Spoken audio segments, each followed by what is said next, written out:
How to best store roasted coffee. The key is don't do it. Just don't store roasted coffee for very long, more than 40 hours after roasting, up to a week at best. Always brew immediately. It's just like a fresh fruit. It's going to go stale and leave you with something which is kind of boring to eat, boring to drink. It's perfectly okay to store green coffee. That's the way nature wants us to store stuff. That's like 6 months easy. No hassles, no refrigeration, no nothing. Especially don't store grounds.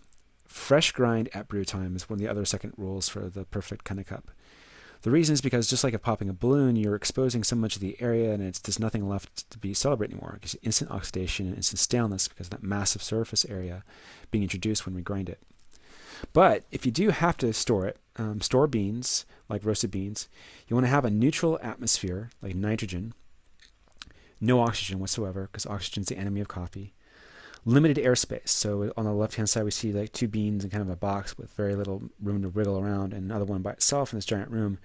All the extra room allows the volatiles to escape off, which are part of the key indicators for freshness and the optimal cup, and also freeze cold as possible. The reason why freezing doesn't really solve some of the problems is a lot of the aromatics don't really stay. They're not frozen. They're not like liquid at that temperature, so they sublimate off, and they are perfectly like, think of like helium. They kind of escape the balloon, and that one-way valve on your coffee bag is still a one-way exit.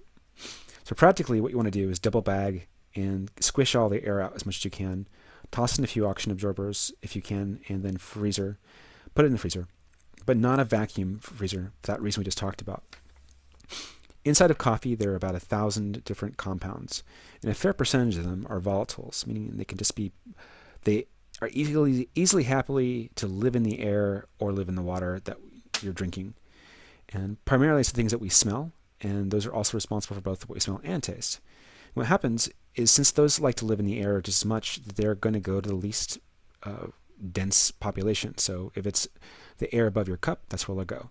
Inside of the bag, that means they'll go from inside the bean to outside of the bean. So if you have a small enclosed space like this one, that means they don't have much room to go, and that they back up like a rush hour. So that's the best way to kind of keep them constrained. If they're open in the environment like a one-way valve, they just continue to gas off a continuous process until there's nothing left. And then a vacuum is worse because there's absolutely no back pressure to slow them down, so they exit the bean really, really quickly. Ideally, what you want to do is have a positive pressure of a neutral environment like nitrogen to push back on the beans and keep the aromatics inside.